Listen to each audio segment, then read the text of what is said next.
भक्ति करने का उम्र कौन सा है, कौन सा सही समय है।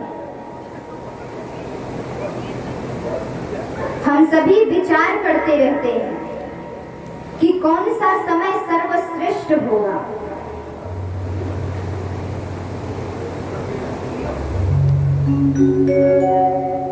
बचपन की भक्ति सर्वश्रेष्ठ होती है या फिर जवानी की, या वृद्ध हो जाते हो तब की। इस कलयुग में अभी भी लोग विचार करते रहते हैं। कहा गया है कि जो बचपन की भक्ति होती है वो किसके समान होती है? अधखिले फूल के समान। अधखिला फूल कौन सा है? जब फूल कली होती है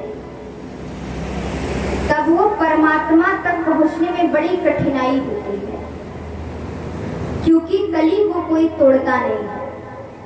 लेकिन वही फूल जब खिल जाता है तब आसानी से परमात्मा तक पहुंच जाता है। ठीक उसी प्रकार से बचपन की जो भक्ति होती है वो अधखिले समान होती है, लेकिन बचपन की भक्ति 55 तक ले जाती है।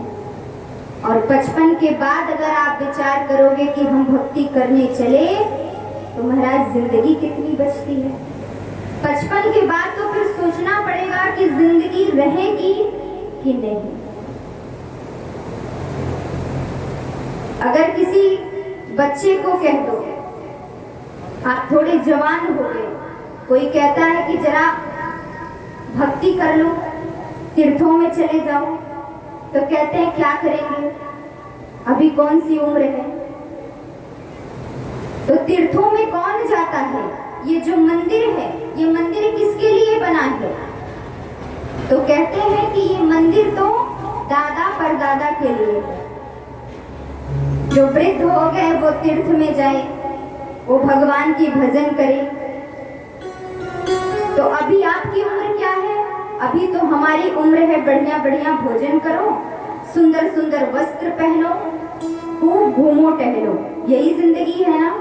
जवानी की जिंदगी क्या करती है? इधर उधर घूमना। लेकिन क्या आप भक्ति करोगे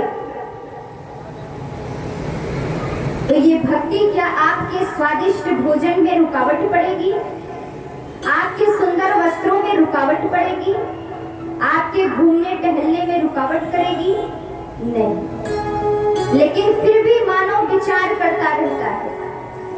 और वृद्ध होने के बाद अगर आप ये सोचोगे कि अब हम भक्ति के मार्ग पर चले, तो वृद्ध होने के बाद जब शरीर काम नहीं करेगा, जब आपके पैर काम नहीं करेंगे, आपके मुख काम नहीं करेंगे, इस पैर से आप परमात्मा के धाम तक नहीं पहुंच पाओगे, मुख से आप राम का नाम भी सही से नहीं ले पाओगे, तो कैसी भक्ति?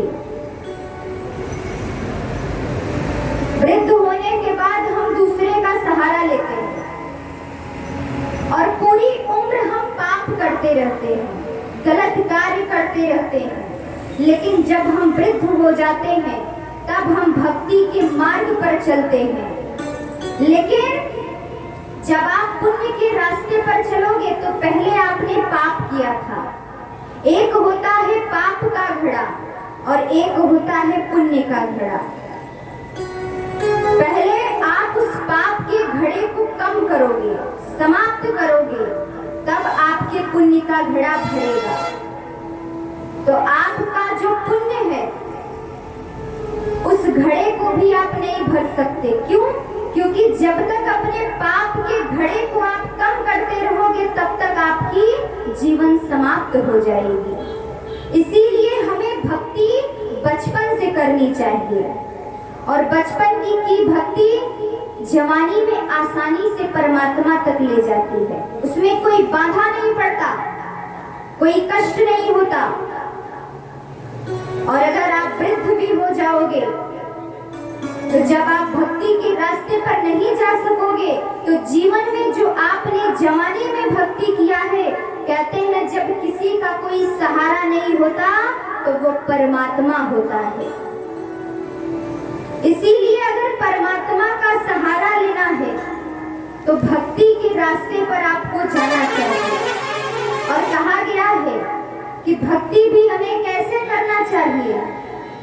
हमारा ये जो मन है, इस मन में, इस हृदय में हमें परमात्मा को कैसे स्थान देना चाहिए, जैसे हनुमान जी महाराज ने दिया भगवान राम को। भक्ति से भरे मेरे मन, भक्ति